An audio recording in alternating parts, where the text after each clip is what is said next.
Retro Ghetto. Hi everybody, welcome back to the Retro Ghetto. So one of the things that I love about the video game collecting hobby is how multifaceted it is. I of course love playing these video games, reliving those childhood nostalgic memories. I love the hunt, I love going out, the thrill of not knowing what you're going to find. I love the wheeling and the dealing. I love trying to get as many games as possible for a smaller price and ultimately growing this collection without hitting the bank balance too hard.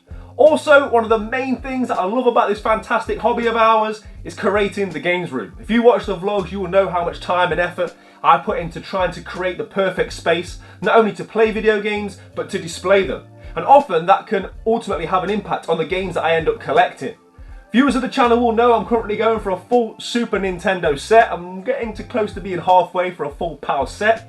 The other 16-bit powerhouse of a system that I have real childhood nostalgic memories for is the Sega Mega Drive. That's something else I'm actively collecting for, as well as a console which is a more modern release but fast becoming one of my favourite consoles of all time, the Nintendo Switch. However, those three consoles, they're not the easiest to collect for. They're not the cheapest, and if you're like me, you often love frequenting your local CEX, and when those are the consoles that I am so avidly collecting for, it's very rare that I actually find games that I need for those systems, certainly that are within an affordable price range. However, that all changed for me last week when I decided to start a new video game subset collection. This is something I've been putting some thought into for months now, but last week when I was in a local CEX, that's when I really decided to pull the trigger. These are games which for some reason I don't think anybody else collects. I don't hear anybody else talking about this set of games. They're some of the greatest games ever made, they're widely available, they're very, very cheap. And that is the PlayStation 3 Essentials collection. These red-spined beauties replaced what was implemented by Sony in 1997 with its Platinum range. In 2010 it was renamed Essentials for the PSP, the PS3 and the Vita. In the 2 years prior to 2010 of the PlayStation 3 shelf life, they were known as Platinum, but then after that it became the Essentials range. I've looked into this and I think there's roughly 200-ish, I've had a quick count, there's about 200 games within the PlayStation 3 Essentials range, and they really do span some of the greatest games ever released on video games, full stop. During PlayStation's initial Platinum run, in order to qualify for a Platinum release, games had to sell 500,000 units within the first 6 months. That was subsequently dropped to 400,000 units, and that isn't necessarily worldwide. For a PAL release, they would have to have sold those units within the PAL territory, etc, etc. I can't find any definitive proof that that is also the case with PlayStation 3 Essentials range. However, looking through the titles, these are clearly very well selling games and games that are held in a very high regard, and ultimately they were re-released at a much lower price, often around the £20–25 mark. So yeah, a real bargain at the time.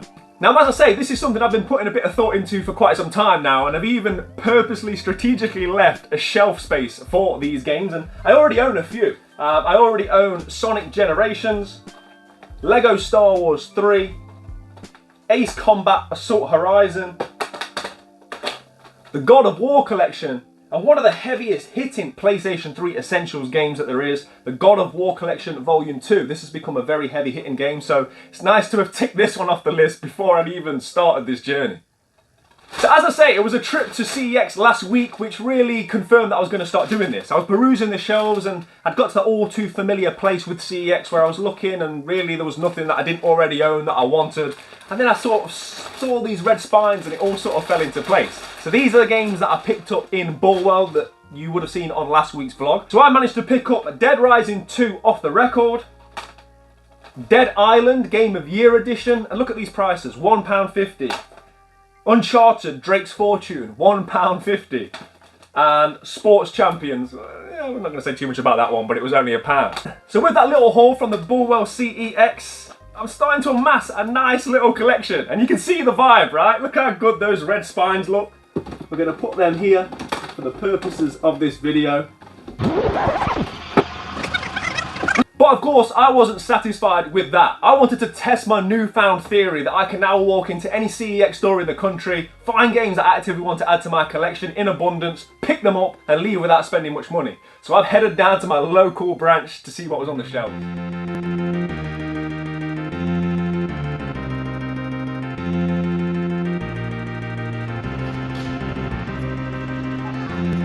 Right, I'm here outside my local CEX to test my theory on PlayStation 3 Essentials.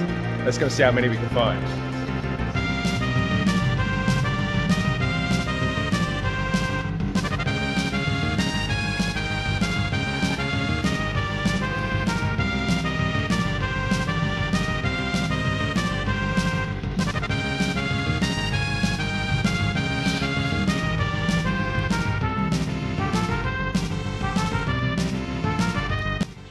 Already, I'm seeing a lot of these essentials on the shelves.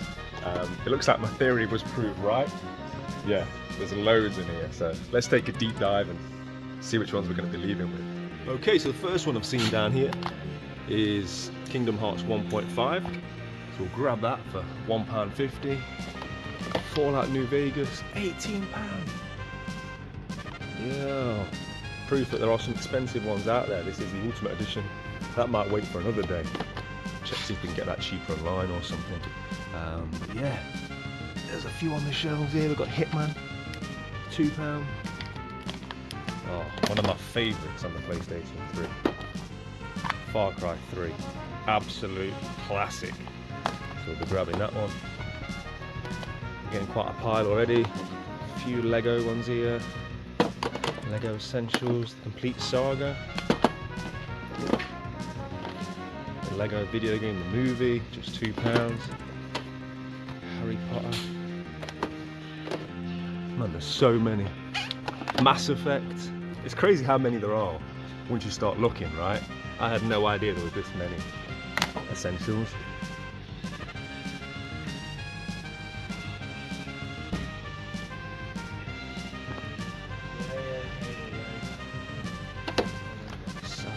Stick of Truth.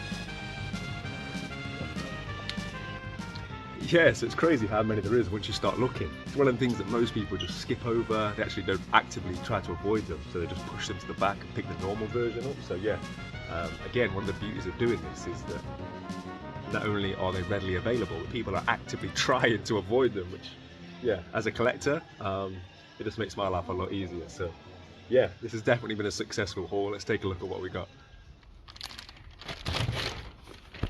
Right, okay, I think it's safe to say that was a success. I think I was able to prove my theory correct, and let's go through this bag of PlayStation 3 Essentials that I managed to pick up. The first one in here is Hitman Absolution, just £2.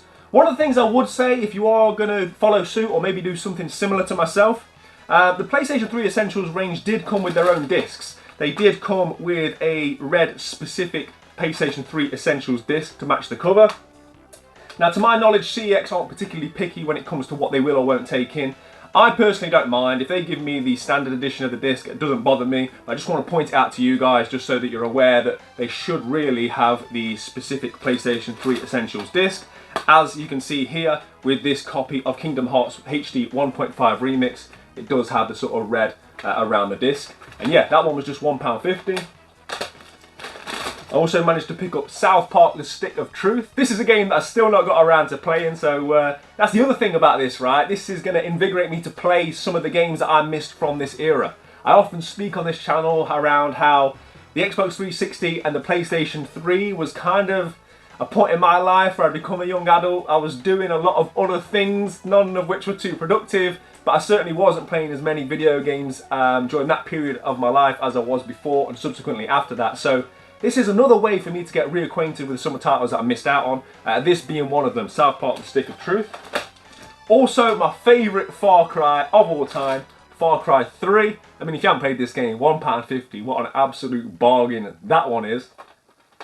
What else is in here? Mass Effect, £1.50. And I'm going to have to start making a list, because already I've doubled up. Drake Uncharted, Drake's Fortune. I actually thought I'd picked up the second Uncharted on my earlier trip.